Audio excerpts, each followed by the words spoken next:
Sa paparating na August window ng FIBA qualifiers, butas na naman ang ilalim ng Gilas sa kabila ng napakaraming quality big men na ngayon sa pool ng koponan.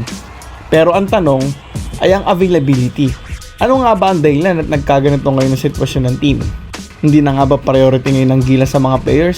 Tara, pag-usapan natin yan mga brad. Ngunit bago yan, huwag kalimutang mag-subscribe, like, and comment to our video and hit also the notification bell button para laging updated sa ating mga videos. Ayon kay Mark Pingris, sila noon nung time nila sa Gilas, napakalaking karangalan na makapaglaro sa Gilas. At talagang naikipagbasagan sila ng mukha kahit maliit na allowance lang ang sweldo nila. Ang mahalaga, may taas ang Pilipinas sa larangan ng basketball. At isang prestige ito na mapabilang sa koponan. Nabanggit natin to mga brad dahil sa paparating na August window ng FIBA qualifiers kung saan sobrang kailangan ng Gilas na manalo na ayon nga ay Coach Tim Cone ay halos do or die situation na dahil sa wala itong naipanalo sa last window ng qualifiers laban sa New Zealand at Australia ay napabalita pang hindi makakalaro ang mga big men ng team.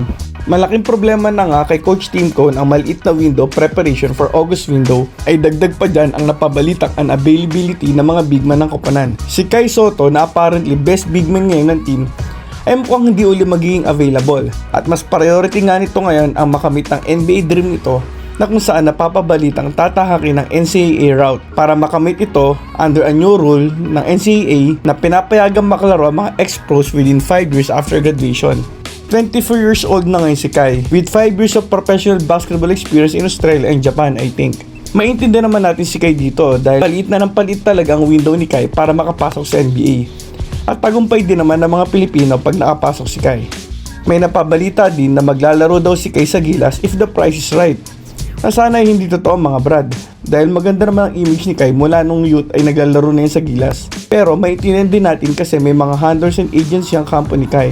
Hindi natin alam yan mga brad na napabalita din noon na may similar situation sa kampo ng another Gilas big man na si Quinton Miller-Brown. Pero bigla daw nahilot kaya nakapaglaro noong February window ng qualifiers. Pero ayun, ang lahat yan ay hindi siguradong balita kaya wag natin agad paniniwalaan mga brad.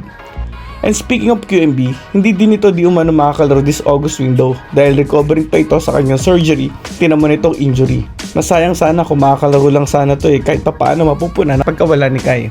At ang pangatlong big man na malaki sana may tutulong sa ilalim lalo na sa rebounding at hustle na lone bright star sa Gilas noong nakarang window na si Mike Phillips ay balitang hindi din makakalaro pero dahil daw sa personal rason para umatin ng kasal ng kapatid nito sa States. Kaya muli, may iwan sa ilalim ng Gilas ay ang aging na si Junmar Fajardo at si AJ Edu malamang ay magpalitan lamang sa center position at mahirapang pagsabay ni Coach Tim Cone dahil ang may iwan na lang na available ay mga natural forwards na sina Carl Tamar at Justin Baltazar na sana nga umabot ang naturalization ni Benny Boatwright para makadagdag sa butas na ilalim ng koponan.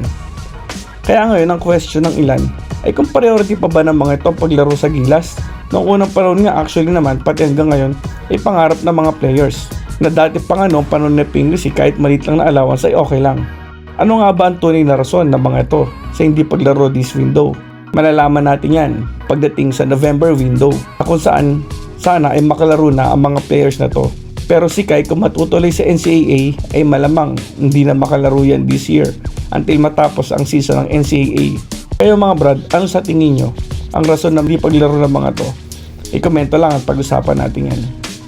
Thanks for watching and God bless and see you on our next video.